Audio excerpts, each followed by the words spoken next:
বর্তমানে যুব সমাজ মাদকের নেশায় আসক্ত হয়ে নিজেরাই শেষ হয়ে যাচ্ছে, একই সঙ্গে পরিবারকেও ধ্বংসের মুখে ঠেলে দিচ্ছে। এই সমস্যা শুধু বাংলা বা দেশের নয়, গোটা দুনিয়াতেই মাদক বড় সমস্যা।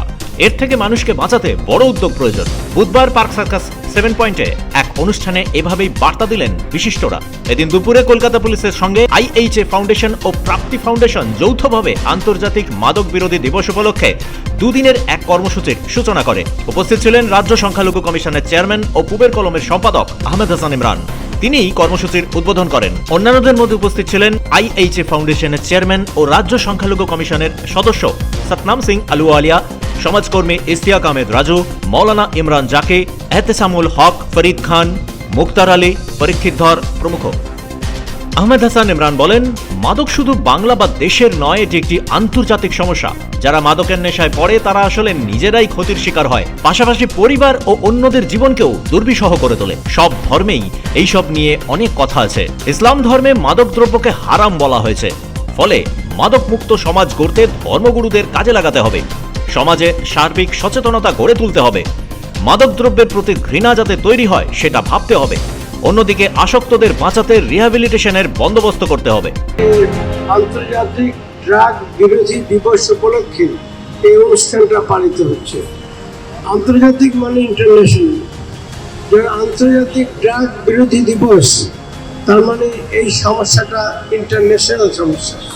এটা আমাদের ভারতের শুধু সমস্যা নয়, পশ্চিমবঙ্গের সমস্যা নয়, এটা আমেরিকা, ব্রিটেন এবং অন্যান্য দেশ যেগুলো আছে, মেক্সিকো, সব দেশেই এই সমস্যা ছড়িয়ে পড়েছে।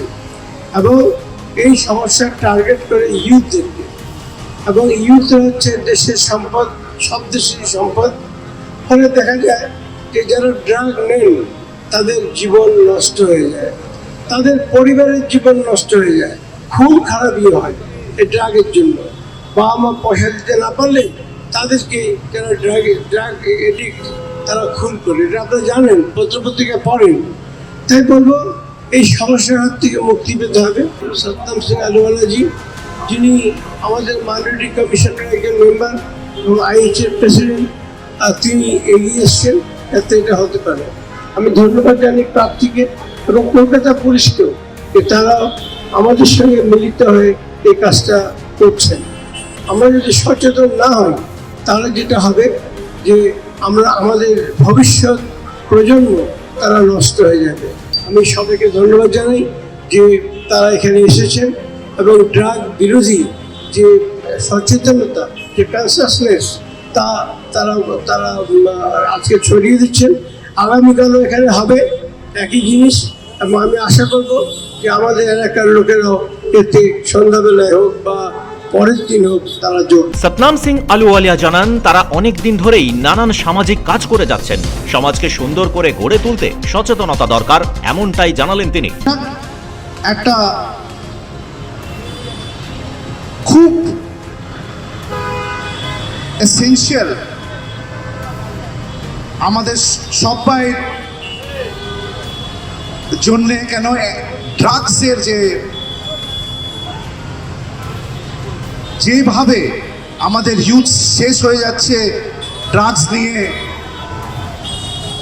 আমাদের নেক্সট জেনারেশনকে যদি বাঁচাতে হয় আমাদের সবাইকে এগিয়ে আসতে হবে। আমি চাই কি যতজন এখানে থাকে আমরা তো আছি, সবাইরে উদ্যোগ নিতে হবে কি যেই পাড়াতে টেক ইউজ হচ্ছে, ড্রাগ বিক্রি হচ্ছে, পেডলিং হচ্ছে, ইউথ যারা এই জিনিসের ইউজ টু হয়ে গেছে তাদের কি করে আমরা ফিরিয়ে আনতে পারি। অ্যান্ড প্লাস এই মেনেন্সটাকে স্টপ করতে হবে আমাদের আজকের এই অনুষ্ঠান প্রাপ্তি ওয়েলফেয়ার সোসাইটি আর আমরা একটা ছোট্ট অর্গানাইজেশন আছে IHA ফাউন্ডেশন, আমরা দুজনে মিলে এটা করছি। আর ক্যালকাটা পুলিশ এর উদ্যোগে আমরা এটা করছি।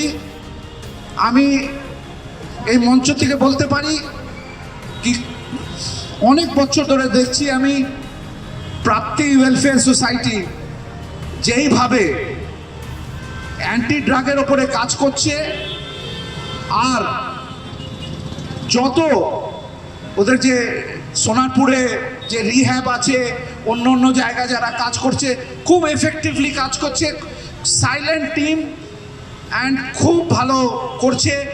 আমরা চাই এই টিম, এই ফ্যামিলিটা আরও বড় হোক। আমরা আজকে এই মঞ্চ থেকে বলতে চাই কি ভবিষ্যতে আপনারা যখন ডাকবেন, যে সাহায্য বলবেন, আমরা সব সময় আপনাদের সঙ্গে আছি। ধন্যবাদ, ভালো থাকবেন। যুব সমাজ ও প্রান্তিক শ্রেণীর মানুষের প্রতি তিনি বার্তা দেন যে মাদক নেশা ছেড়ে জীবনকে উপভোগ করতে হবে। একইভাবে প্রাপ্তি ফাউন্ডেশনের তরফে সচেতনতার বার্তা দেন পরীক্ষিত ধর। এছাড়াও বক্তব্য রাখেন ইশতিয়াক আহমেদ রাজু। শহর কলকাতাকে নেশামুক্ত করতে বিভিন্ন সংগঠন কাজ করছে। সেই সংগঠনগুলির মধ্যে অন্যতম IHA ফাউন্ডেশন। এবার মানুষকে সচেতন করতে কলকাতা পুলিশের সঙ্গে যৌথভাবে কর্মসূচি গ্রহণ করেছে সংগঠনটি। ব্যুরো রিপোর্ট, কুবের কলম ডিজিটাল।